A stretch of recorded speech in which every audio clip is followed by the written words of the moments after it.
Pour moi, les montres, on va dire aujourd'hui, les montres là, comment ça s'appelle là, les montres automatiques, non, les montres quoi? Les montres digitales, voilà frérot. Les montres digitales, en fait, c'est très bien que pour le sport, mais c'est pas un bijou. On peut vraiment faire une masterclass en matière de montre, c'est ce que je voulais. Alors à quoi ça sert? Ça sert à créer des bracelets de montre. Juste ici, là, avec le fil qui est totalement défoncé, c'est pas compliqué, en fait, c'est une roue d'équilibre qui va justement avoir 4 à 6 oscillations par seconde. Vous allez découvrir 3 vraiment accessoires atypiques dans les montres.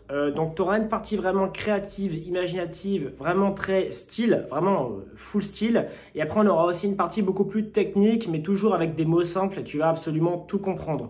Donc là, j'ai vraiment sorti 3 outils, accessoires vraiment atypiques de ma jeune petite collection du Seigneur. Le premier accessoire vraiment bizarre, c'est cette petite boucle de bracelet de montre en cuivre. Pourquoi? Parce qu'en fait, tu peux vraiment faire une masterclass en matière de montre, c'est ce que je voulais. J'avais déjà une montre cuivre, c'était pour un projet, et je voulais vraiment lui mettre vraiment une boucle avec des détails qui sont vraiment très stylés. Là, tu as un petit X, donc également un petit 10. Pour ceux qui ont la ref, c'est la roue de la fortune, frérot, donc vachement intéressant. Donc c'est aussi symbolique. Et juste de l'autre côté, tu vois, là, tu as un gros bazooka du Seigneur. Donc ça, comment c'est travaillé? Je pense que ça, c'est vraiment travaillé avec la machine laser qui va venir tout faire. Par contre, on a un jeune problème. C'est quoi? C'est que là, en fait, on est sur une boucle de montre en 20 mm. Comme vous le savez, sur Watchmaker Formation, en fait, c'est que des millimètres, hein, les montres. Donc en fait, la problématique, c'est que la référence, le diamètre correct pour les boucles de montre, en règle générale, dans les montres, c'est du 18 mm. Là, on est sur du 20 mm. Donc c'est vrai que j'ai pas fait attention, c'est un petit peu gros, mais tu peux faire vraiment une montre avec beaucoup de charme. Ça, en matière de tarifs, j'ai pas envie de me tromper, je sais même plus à combien on est. Donc du coup, je vais faire une estimation vraiment à la hausse. On est à moins de 50 €. Là, tu vois, je peux vraiment assurer qu'on est à moins de 50 €. Mais en tout cas, accessoire sympathique, vraiment qualitatif. Et en fait, si vraiment je veux l'adapter, en fait, je pourrais simplement venir retirer les petites vis juste ici et ici. Et en fait, couper simplement les 2 mm pour l'ajuster parfaitement. Donc voilà, si un jour vous devez voilà, changer de boucle de bracelet de montre, faites attention au diamètre, évitez de prendre un 20 mm. Pourquoi? Parce que les 20 mm, c'est vrai que oui, ça existe, la preuve, mais c'est rare. En règle générale, on retrouve des 20 mm devant pour le boîtier de montre, on va dire c'est la référence classique, et en bas, pour poser la boucle, c'est du 18. En matière vraiment de référence montre multimarque, etc., je trouve qu'il n'y a pas encore une montre qui est vraiment incroyable avec une jeune couleur bronze. Je trouve que c'est compliqué, en fait, j'en ai une, tu vois. C'est ce que je voulais, en fait, j'en voulais absolument une, mais je la porte pas régulièrement, on va pas se mentir. Pratiquement, je l'ai peut-être portée dans ma vie 6 fois. Je suis content de l'avoir, mais que pour la collection, quoi. Et c'est vrai que je trouve ça très stylé. Et j'espère qu'un jour j'en aurai une vraiment ultra stylée que j'ai vraiment portée. Après, ce qui est assez compliqué aussi, c'est la sélection de la couleur du cadran de montre. Parce que le bronze, pour moi, ça peut vraiment bien le faire avec un cadran blanc. Ouais, bronze, cadran blanc. Mais je trouve que tu as aussi des associations de couleurs avec le bronze où ça ne passe pas du tout, tu vois. Je trouve ça moche. Donc moi, j'avais fait cadran bronze, j'avais fait un boîtier en 36. J'avais mis un bracelet bleu, bleu très foncé, c'était vraiment beau. Et je voulais aussi un cadran de montre bleu ciel. C'était stylé, c'était assez citadin, mais j'en suis content, mais pas au point de la porter tout le temps. Mais par contre, voilà, ça reste une très jolie montre. Deuxième accessoire montre qui est vraiment cool, c'est ça. Alors à quoi ça sert? Ça sert à créer des bracelets de montre. C'est pas compliqué, tu vois, tu vas acheter simplement du cuir. Aujourd'hui, en fait, tu peux avoir plein de peaux de cuir, etc. Tu as plein de méthodes. Et en fait, par exemple, j'ai vu là récemment, tu as un gars qui fait des bracelets de montre en cuir de bœuf de Kobe, tu vois, par exemple. Bon, voilà, tu vois, tu achètes la partie. Ensuite, tu vois, ça, c'est simple. En fait, tu auras juste à découper ici, découper ici, découper ici. Ensuite, là, tu as déjà de quoi mettre les petits trous, paf, paf, paf, justement pour venir mettre ton fil. Cette partie-là, en fait, pourquoi là, tu as un trou? C'est pour mettre la boucle. En fait, ensuite, cette partie-là, tu vas avec ton cuir, justement, la replier. Et en fait, tu vas pouvoir créer ton bracelet de montre. Donc, encore une fois, dans les montres, c'est ce que je dis toujours de Watchmaker Formation, quoi, c'est que ça va dépendre du diamètre. Là, j'ai pris vraiment le classique pour pas me tromper. C'est-à-dire qu'on est vraiment sur un 20 mm ici. Pas tous les boîtiers de montres sont en 20 mm. Tu as des boîtiers de montres en 21, en 22, etc. Moi, j'aime bien le 20. Pourquoi? Parce qu'en fait, je trouve ça classique. C'est plus facile pour retrouver les pièces. C'est plus facile pour les modifier, etc. Mais après, en fonction des boîtiers de montres, vous allez trouver du 22, du 18, etc. On va dire que même beaucoup plus petit ou même beaucoup plus gros. En tout cas, ça, tu vois, on est sur du 20-18. Donc, le 20 pour le boîtier, le 18 pour la boucle. Et la boucle, tu vas simplement venir la fixer ici. Donc, franchement, accessoire que j'ai utilisé une fois. Mais c'est vrai que mes compétences en matière de fil, c'est un autre métier. Je pense qu'on le fera forcément sur cette chaîne-là. C'est-à-dire qu'un jour ou l'autre, j'aurai forcément un bracelet de montre ultra stylé. Parce que c'est vrai qu'une fois que tu as cette compétence-là, tu peux vraiment te faire de grands plaisirs. C'est-à-dire avoir des bracelets de montre avec des couleurs vraiment incroyables. Style, je sais pas, cuir violet, cuir vert, cuir bleu. Mais tu vois, des bleus qu'on ne retrouve pas forcément, la couleur, je parle, qu'on ne retrouve pas forcément sur le marché. Et encore une fois, là, on n'est même plus dans les montres, les mecs. On est dans une nouvelle discipline, compétence, c'est-à-dire qu'on est dans le cuir. Et en fait, tu vois, le cuir va prendre une couleur. Et cette couleur-là, en fait, tu as plusieurs méthodes. Donc là, vraiment, on va dire, les belles peaux de cuir que moi, j'ai pu trouver aujourd'hui, c'est surtout au Maroc. Au Maroc, on a vraiment des belles couleurs, vraiment très stylées.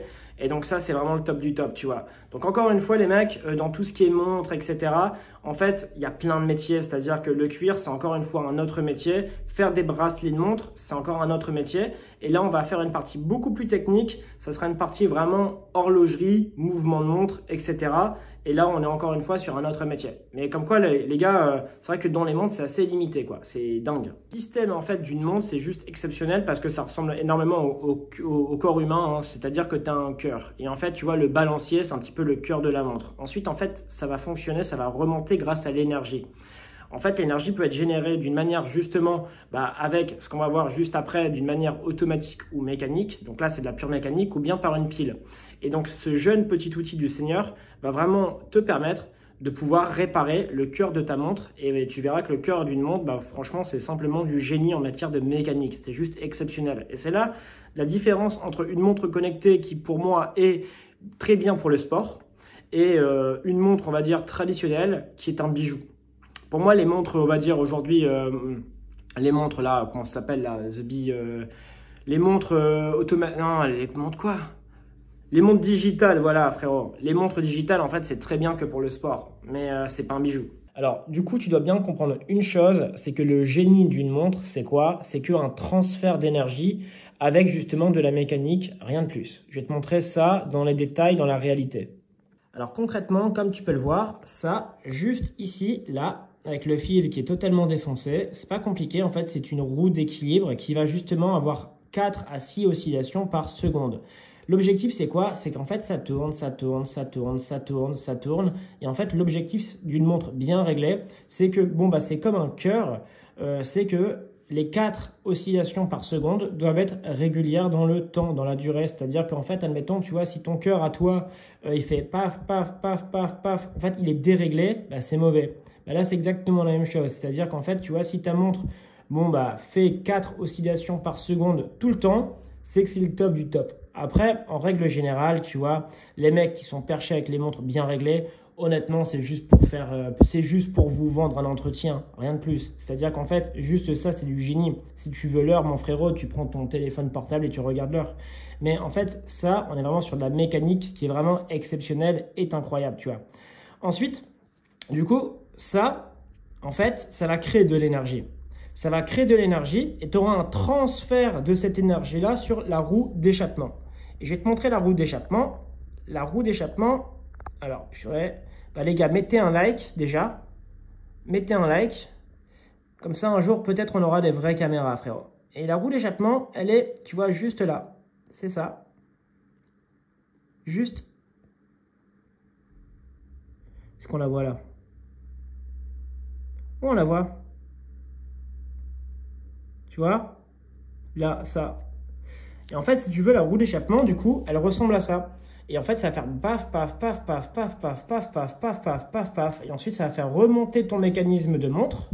Et ensuite, ça va justement faire bouger la trotteuse et les aiguilles. Et en fait, si tu veux commencer, admettons, moi, ce mouvement de montre-là, je pourrais le réparer. Et je pense même que dans une prochaine vidéo, juste pour rire, ça, c'est vraiment mon mouvement test, etc. On va pouvoir le réparer de A à Z. J'ai simplement à changer cette petite pièce-là. Et cette petite pièce-là, bon, en fait, je l'achète, je la reçois. Et ensuite, bon, bah voilà, j'aurai simplement à la refixer ici. Et tu vois, ce qui est vachement intéressant, c'est que tu vois là, ça, c'est ce qui va maintenir justement le fil. Et en fait, tu vois, ce qui est très très compliqué, comme tu peux le voir, hein, tu vois, regarde mon doigt, regarde la pièce. Bon, en fait, si tu n'as pas cet outil-là, en vrai, tu ne peux pas le faire. Pourquoi? Parce qu'en fait, tu vois, regarde. Tu vois mon outil? C'est tellement microscopique, tu ne le vois pas. Là, ça sert à retirer la vis. Cette vis-là, ça sert à la retirer. Mais ça sert aussi à la refixer. Là, tu le vois bien. Parce que justement, cette partie-là, elle a été découpée. Mais vraiment, elle a été découpée au millimètre du millimètre, quoi. Donc en fait, sans cet outil-là, tu ne pourras jamais remplacer justement et t'attaquer à cette partie-là. Alors après, est-ce que c'est utile justement de s'attaquer à cette partie-là? J'ai beaucoup de gens qui, il y a une mode du vintage, etc. Tu vois, restaurer des montres, etc., etc. Donc, je pense que je ferai une vidéo sur, on va dire, 3 montres vintage que j'aime. Et en fait, forcément, tu vois, c'est quand même mieux d'acheter un mouvement, de le désosser de A à Z, de le casser, etc. Et que t'attaquer directement, justement, aux montres vintage. Pourquoi ?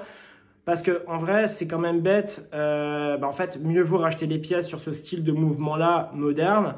Comme ça, en fait, tu fais tes premières mains.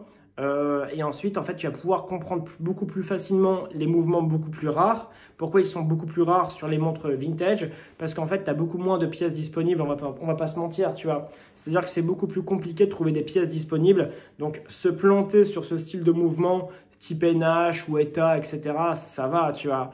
Si tu te plantes sur des vieux mouvements Omega, par exemple, en fait, tu vas devoir retrouver des pièces. Et même, c'est bête. En vrai, c'est trop bête de vous planter. Donc, en fait, quand vous commencez, en vrai, moi, je vous encouragerais toujours à commencer vraiment au niveau 1, qui est déjà, même ça, c'est même pas un niveau 1. Hein. C'est-à-dire que, en vrai, aujourd'hui, il n'y a personne qui répare des mouvements type NH, hein, tu vois, en vrai.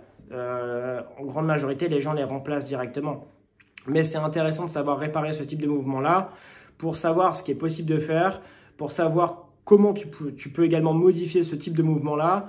Et en fait, il faut savoir aussi, c'est que tu as un autre niveau, et l'autre niveau, c'est les modes sur des mouvements de montre. Tu peux venir modifier un mouvement de montre. Par exemple, un mouvement type GMT, tu peux venir le modifier pour avoir, par exemple, un mouvement de montre 24 heures. C'est-à-dire qu'en fait, tu n'auras qu'une aiguille qui va faire vraiment tout le tour. Mais en fait, ça, c'est certains types de mouvements. Ça, on est vraiment sur un niveau, on va dire même niveau 3, c'est assez rare.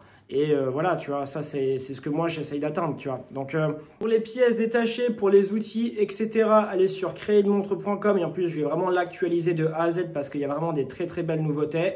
Et allez sur Watchmaker Formation si vous voulez apprendre à créer une montre dans l'univers Watchmaker, c'est-à-dire assembler, créer. C'est pas que de l'horlogerie, je le répète, H24, c'est-à-dire qu'en fait aussi l'association des couleurs.